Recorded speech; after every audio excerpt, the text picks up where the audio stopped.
السلام عليكم ورحمة الله وبركاته، نحمده ونصلي على رسوله الكريم، أما بعد. فأعوذ بالله من الشيطان الرجيم، بسم الله الرحمن الرحيم.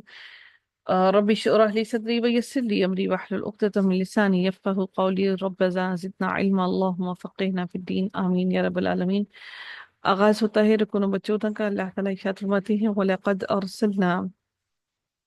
اور بھیجا ہم نے نوح علیہ السلام کو، اور ہم نے بھیجا نوح علیہ السلام کو إلى قومه فلبث فيهم ألف سنة إلى 50 عاما۔ اللہ تعالیٰ ارشاد فرماتے ہیں کہ اور ہم نے نوح علیہ السلام کو ان کی قوم کی طرف بھیجا، وہ ان میں 950 سال تک رہے۔ پھر تو انہوں نے پھر تو انہیں طوفان نے پکڑ لیا، اور وہ تھے بھی بہت ہی ظالم لوگ۔ یعنی حضرت نوح علیہ السلام کی قوم کے بارے میں کہا جا رہا ہے۔ قرآن کے الفاظ سے یہ معلوم ہوتا ہے کہ یہ ان کی دعوت اور تبلیغ کی عمر ہے۔ ان کی پوری عمر کتنی تھی اس کے بارے میں یہاں پر وہ درج نہیں ہے۔ بعض کہتے ہیں کہ 40 سال نبوت سے قبل تھے، یعنی کہ 40 سال کی عمر میں ان کو نبوت حاصل ہوئی، اور یعنی وہ 40 سال نبوت سے پہلے تھے، اور 60 سال طوفان کے بعد کی زندگی تھی، یعنی کہ یہ پورے 100 سال کی عمر بنتی ہے۔ اگر 950 سال کے اندر آپ 100 سال اور ڈالیں تو 1050 سال ان کی عمر بنتی ہے، اور اس میں شامل کر لیے جائیں تو ہمارے پاس ان کے پاس اتنی ہی عمر بنتی ہے۔ اور بھی اس کے بارے میں بہت سے اقوال ہیں کہ حضرت نوح علیہ السلام کی عمر کے بارے میں کافی اختلاف رائے پایا جاتا ہے، لیکن جو یہاں پر جو 950 سال بتائے گئے ہیں وہ ان کی تبلیغ کے 950 سال بتائے گئے ہیں۔ اللہ تعالیٰ نے فرمایا تو پھر انہیں طوفان نے پکڑ لیا، اور وہ تھے بھی ظالم۔ فَأَنجَيْنَاهُ، پس نجات دی ہم نے انہیں، وَأَصْحَابَ السَّفِينَةِ، اور ان کے ساتھ جو بھی ان کے ساتھ کشتی میں سوار تھے، وَجَعَلْنَاهَا آیَةً لِلْعَالَمِينَ، اور ہم نے ان لوگوں کو ایک نشانی بنا دیا، ایک عبرت کا نشان بنا دیا تمام جہان والوں کے لیے۔ ہم نے ایک عبرت بنا دیا کہ میں نے کس طرح سے تمام لوگوں کو غرق کرنے کے بعد اللہ تعالیٰ نے کچھ ہی گنتی کے لوگوں کو بچا لیا۔ اللہ تعالیٰ پھر ارشاد فرماتے ہیں وَإِبْرَاهِيمَ إِذْ قَالَ لِقَوْمِهِ اعْبُدُوا اللَّهَ وَاتَّقُوهُ،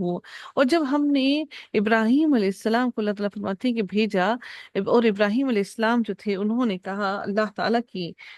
ابراہیم علیہ السلام نے بھی اپنی قوم سے یہی کہا کہ اللہ تعالیٰ کی عبادت بھی کرو اور اس سے ڈرو بھی۔ ذَلِكُمْ خَيْرٌ لَكُمْ، یہ تمہارے لیے بہتر ہے۔ ان کنتم تعلمون، اگر تم جانتے ہو تو یہ تمہارے لیے بہتر ہے کہ اللہ تعالیٰ سے ڈرتے بھی رہو، اور تم عقل سے کام لو، دانائی سے کام لو، تو تمہارے لیے یہی بہتر ہے کہ اللہ تعالیٰ کی عبادت کرو اور اس سے ڈرو۔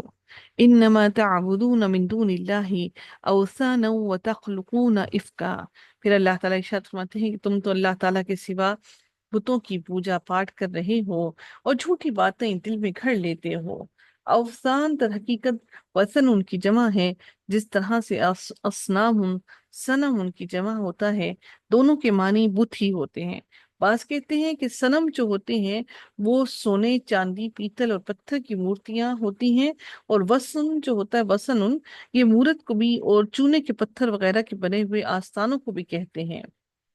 تو یہاں پر اللہ تعالیٰ نے جو یہاں پر بیان کیا،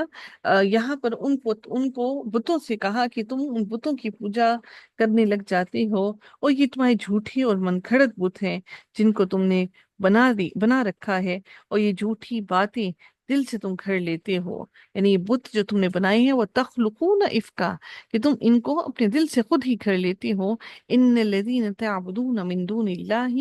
لا یملکون لکم رزقا، اللہ تعالیٰ فرماتے ہیں کہ تم اللہ کے سوا جن کی عبادت کرتے ہو، جن کو تم نے اپنے لیے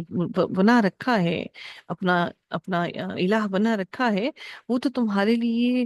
رزق تمہیں دینے پر بھی قدرت نہیں رکھتے ہیں۔ اور تم کیا کرتے ہو کہ تم پوجا پاٹ تو ان کی کرتے ہو اللہ کو چھوڑ کر، اور تمہارے لیے وہ روزی کے مالک نہیں ہیں، بس تمہیں چاہیے کہ تم اللہ تعالیٰ ہی سے روزیاں طلب کرو اور اس کی عبادت کرو اور اس کی شکر گزاری کرو۔ یہاں پر یعنی جب یہ بت تمہاری روزی کے اسباب اور وسائل میں سے کسی بھی چیز کے مالک نہیں ہیں، تمہیں کچھ بھی نہیں دے سکتے، نہ بارش برسا سکتے ہیں، نہ زمین میں درخت اگا سکتے ہیں، اور نہ ہی سورج کی حرارت پہنچا سکتے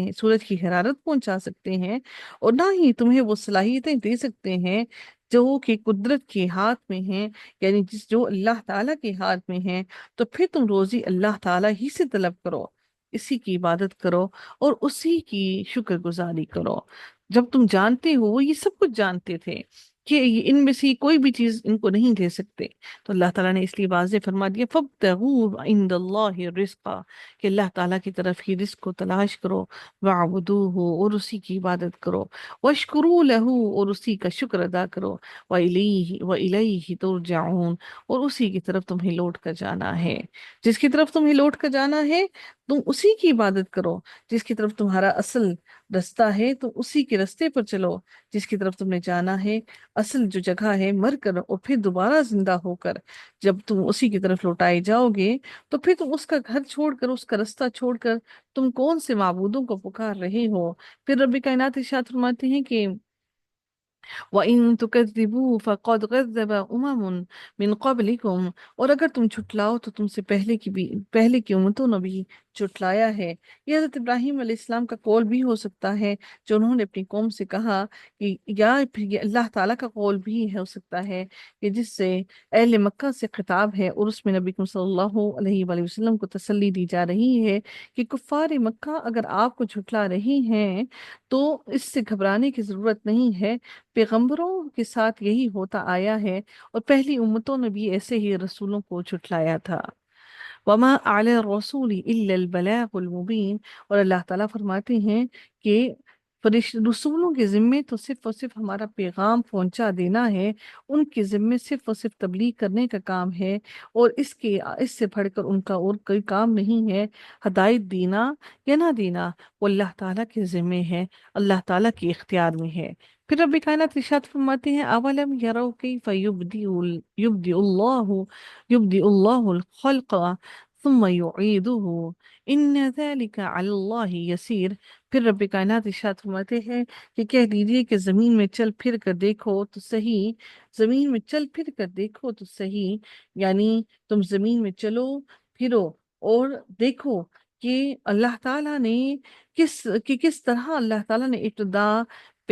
پہلی مرتبہ پیدائش کی، ابتدا جب پیدائش ہوئی کسی چیز کی، وہ کس طرح سے اللہ تعالیٰ نے پیدائش کی، پھر اللہ تعالیٰ ہی دوسری نئی پیدائش کرے گا، یعنی دوبارہ سے اللہ تعالیٰ جب انسان کو پیدا کرے گا، وہ بھی اللہ تعالیٰ انسان کی نئی پیدائش ہوگی، اللہ تعالیٰ انسان کو دوبارہ بھی